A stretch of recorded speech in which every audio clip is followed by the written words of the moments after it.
G7 foreign ministers convene in Italy for a two-day summit on the Middle East and Ukraine.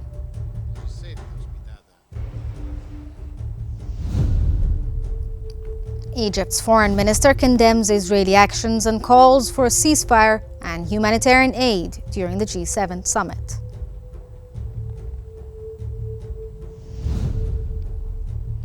And Israeli Finance Minister Bezalel Smotrich proposes a controversial plan to reduce Gaza's population via voluntary migration.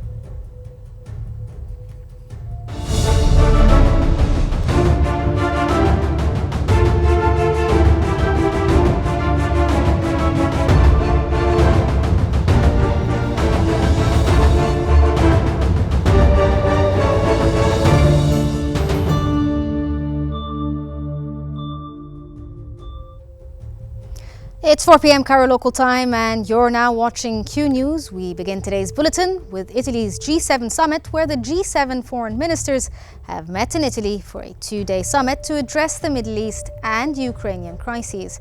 Hosted by Italian Foreign Minister Antonio Tajani, the meeting included discussions on Gaza's humanitarian crisis, Lebanon and the war on Gaza. Arab League chief and officials from key Arab states joined.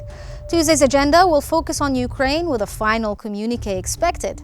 This is the G7's last ministerial meeting of 2024.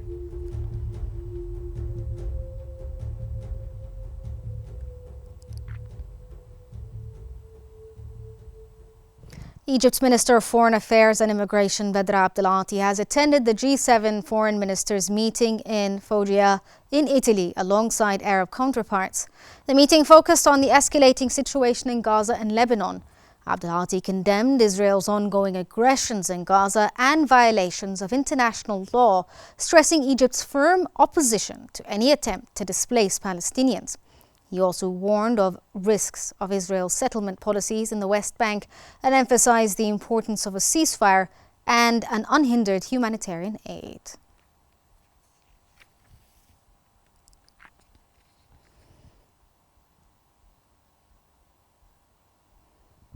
Egypt's Foreign Minister Abdealatty and the United States Secretary of State Antony Blinken discussed coordinating efforts to de-escalate tensions in the Middle East.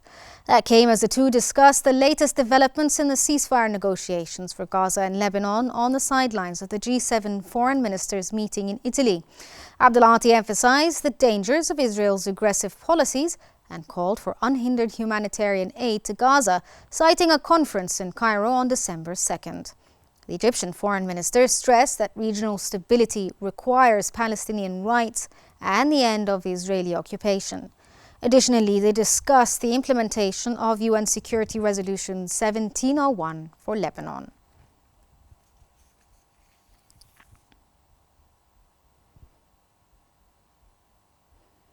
Lebanese Foreign Minister Abdullah Bouhabib has expressed hope for a ceasefire between Israel and Hezbollah by Tuesday night. At a G7 meeting in Italy, Bouhabib mentioned that Lebanon's army would deploy 5,000 troops in southern Lebanon as Israeli forces withdraw. He also proposed that the US be involved in rebuilding infrastructure. Israel is expected to approve a US-brokered ceasefire, with the Security Cabinet meeting later to discuss the agreement.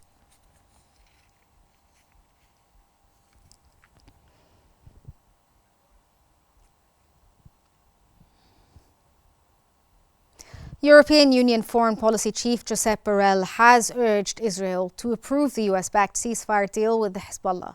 Speaking at the G7 summit, Borrell assured that the deal includes all necessary security guarantees. He emphasized there's no excuse for delay and called for an immediate action. Earlier, a senior Israeli official indicated Israel may greenlight the agreement today.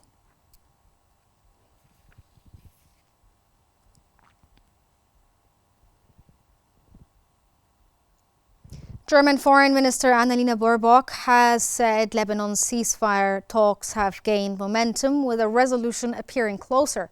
At a G7 meeting, Baerbock emphasized addressing Lebanon's crisis and described Gaza's humanitarian situation as dire, calling aid on an international obligation.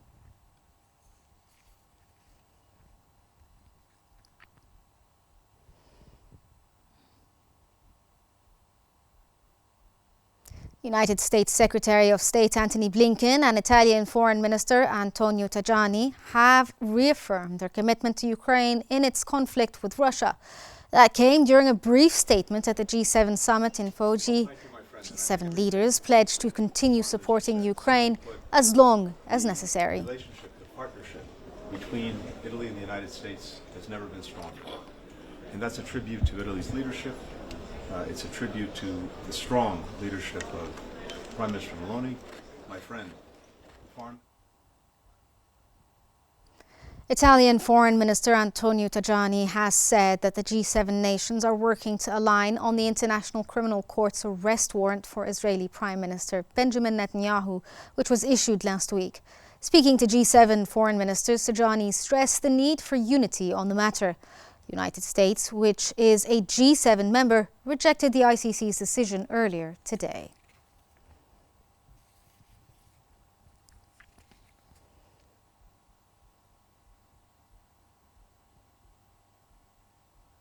G7 leaders have met with Ukrainian envoy Andrei Sybiha amid escalating war tensions. Italian Foreign Minister Antonio Tajani underlined the importance of safeguarding Ukraine's energy infrastructure and the Black Sea navigation. That comes after Ukrainian officials reported that Russia had launched its largest drone attack, cutting power in Tempol and damaging homes in and around Kiev. This attack coincides with Russia's significant territorial gains in eastern Ukraine, marking its largest advances in months.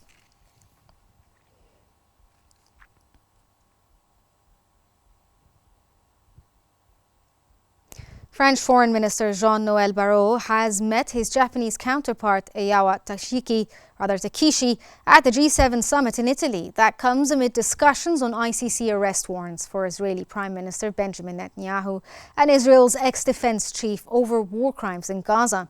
Italy seeks a G7 consensus on the ICC decision, but progress has been hindered by US opposition to the court's jurisdiction and Netanyahu's warrant. The G7 includes the United States, Italy, France, Germany, Britain, Canada, and Japan.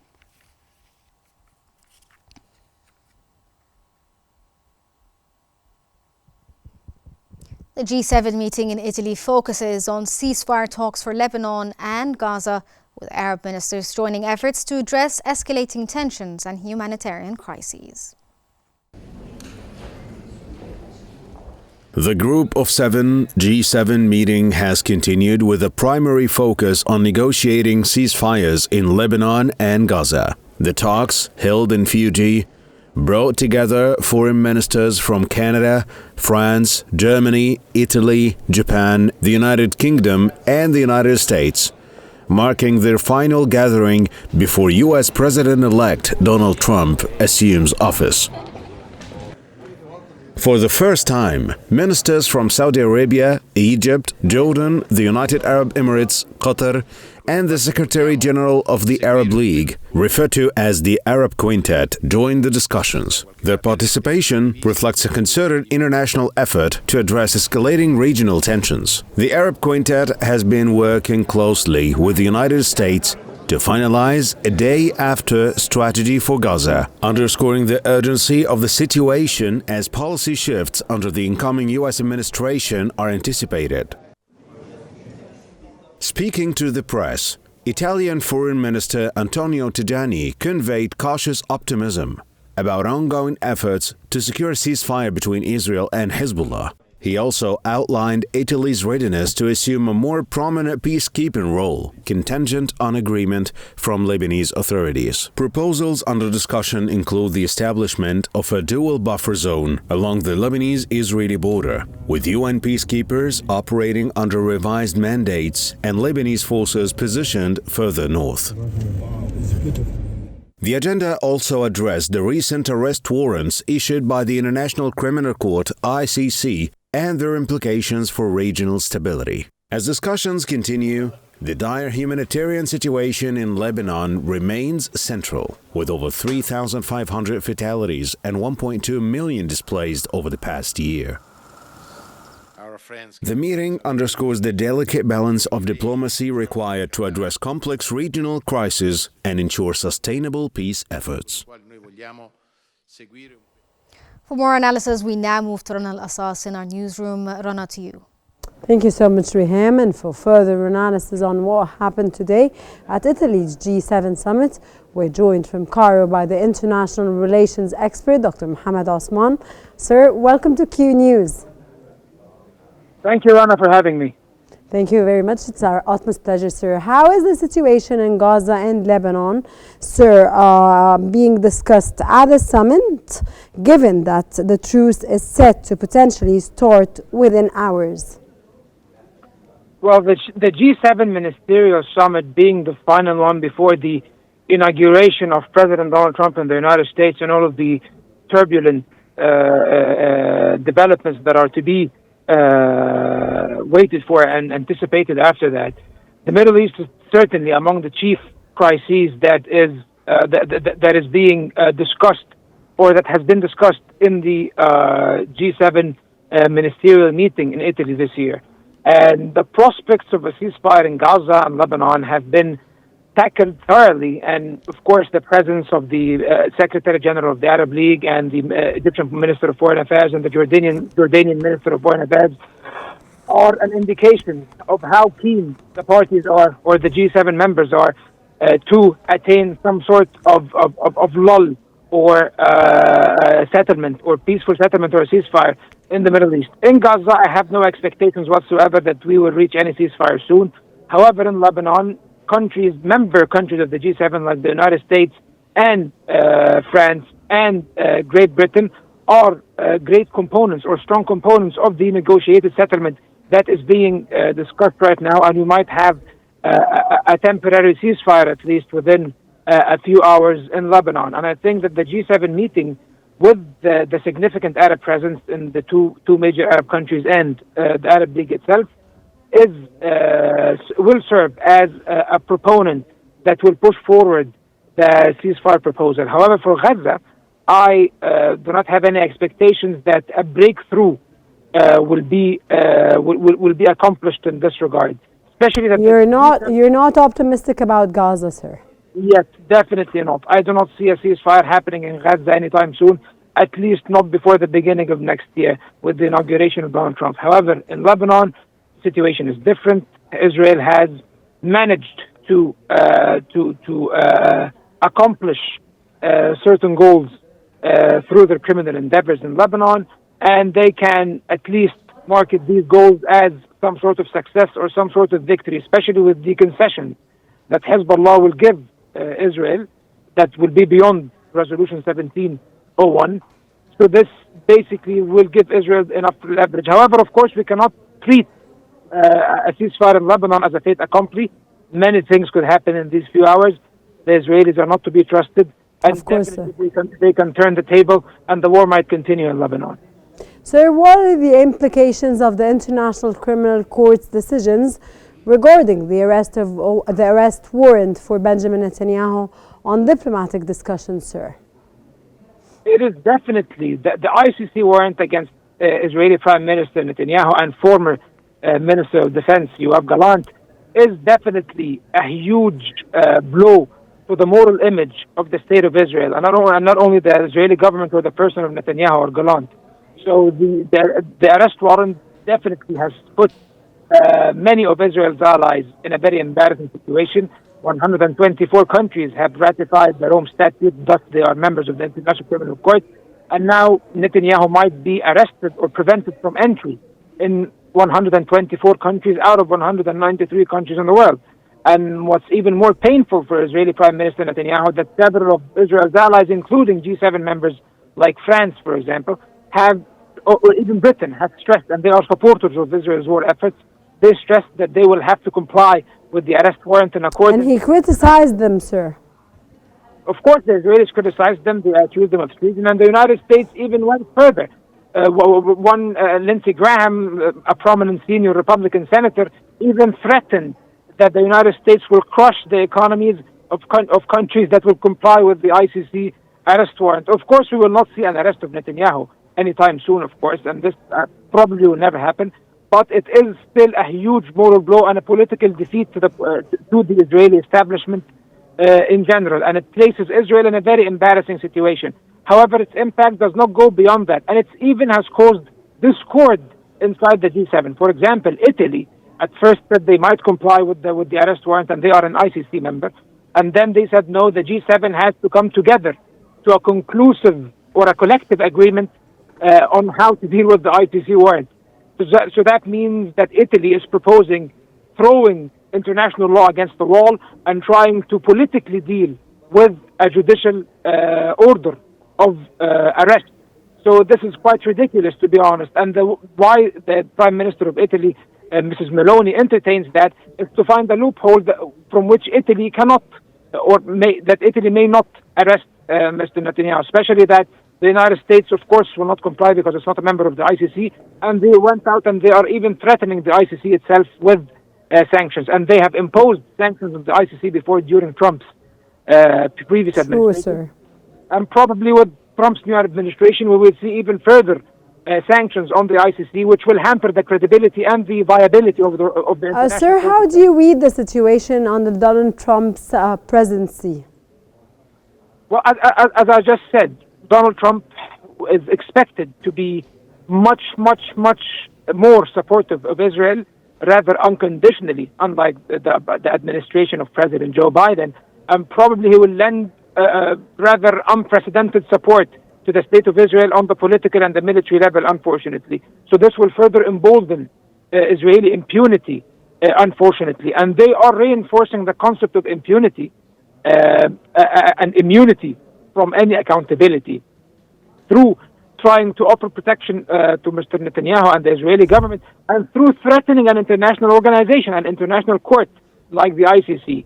So the ICC is, at the end of the day, an international court, and the provisions of the Rome Statute are obligatory to all the countries that have ratified it, at least.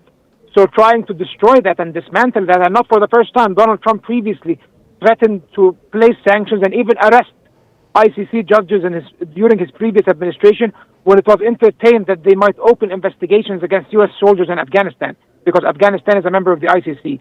So you can imagine how Donald Trump would deal with it when it comes to Israel. Sir, that was the international relations expert, Dr. Mohammed Osman. Thanks for your informative knowledge and your insights, sir. And we're back again to Riham Morsi. Thank you so much, Rana, for the interview. Now we're going to move live to a live feed in Lebanon, where Israeli warplanes are heavily targeting Beirut and the southern suburbs.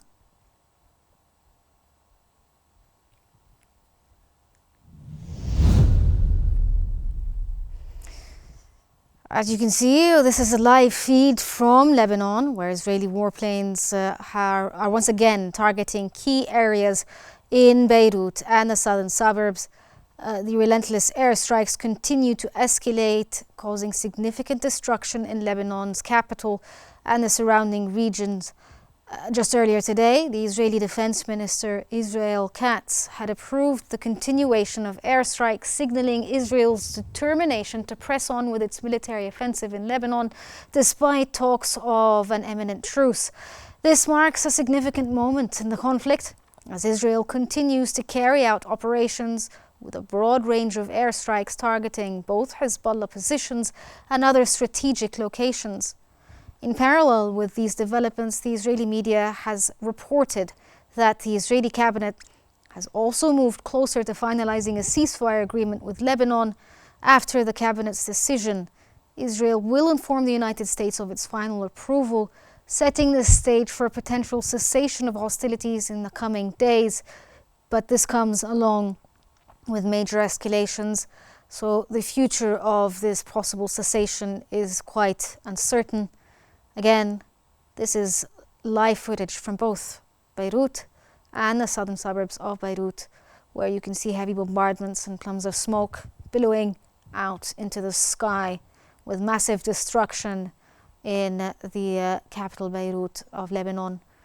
And there are expectations of a cessation of hostilities within the next few hours, despite these aggressions and continued bombardments of the capital Beirut.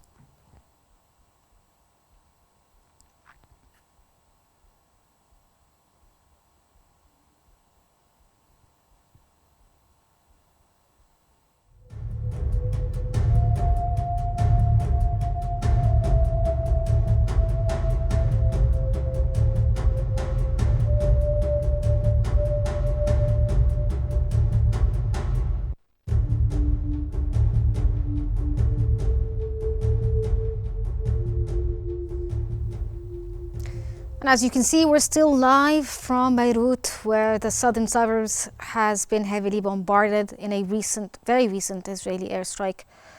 You can see smoke billowing out into the sky.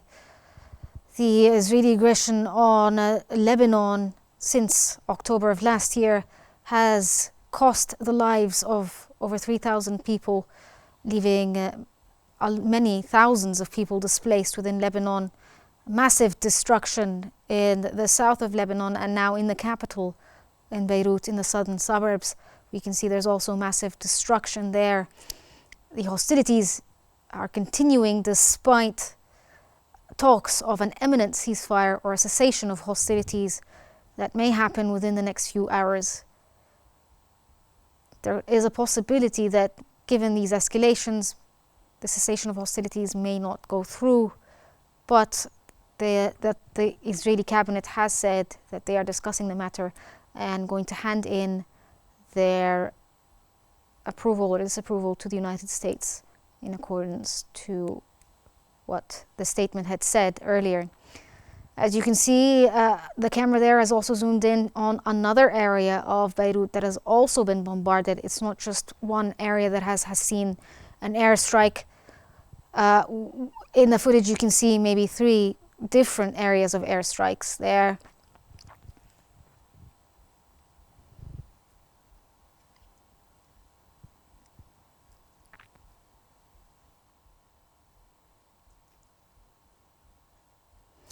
Now we move on to the latest developments in Gaza.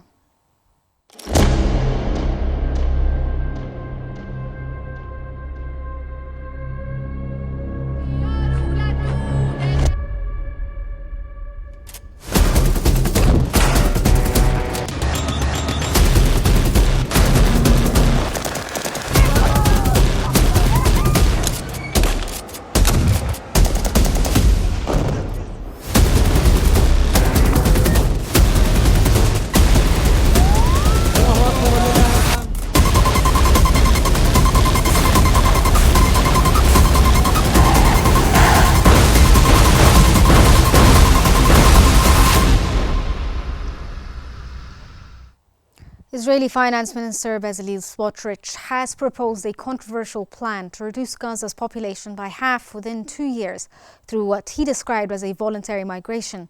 Speaking at a conference organized by the Israeli Settlements Council, Smotrich also called for a reoccupation of the Gaza Strip, reiterating his hardline stances on the region.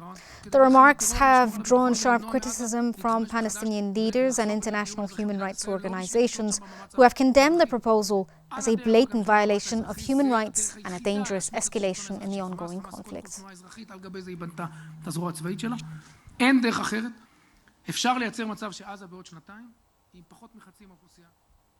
More than 10,000 tents in Gaza's Khan Yunis have been blown away by strong winds and rain, forcing displaced civilians to move their tents to areas far from the beach in very difficult conditions. Director of Health Programs in Gaza, Bashar Murad, stated that the citizens lack winter clothes, heating devices and blankets in light of the significant drop of temperatures. He also noted that the spread of famine in the Gaza Strip and the percentage of children suffering from malnutrition reached 40% in the south.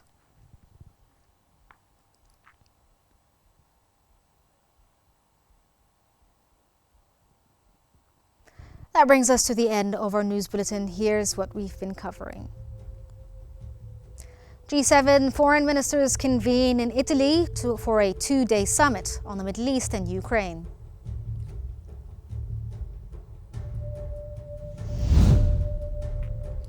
Egypt's foreign minister condemns Israeli actions and calls for a ceasefire and humanitarian aid during the G7 meeting.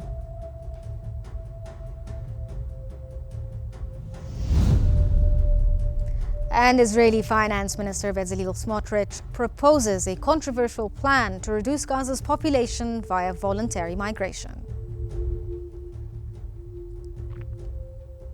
This concludes our news bulletin for the hour. Don't forget to follow Qnews on YouTube, Facebook, X, Instagram and TikTok at Qnews EGY to stay informed. Thank you for watching and stay tuned for more updates here on Qnews.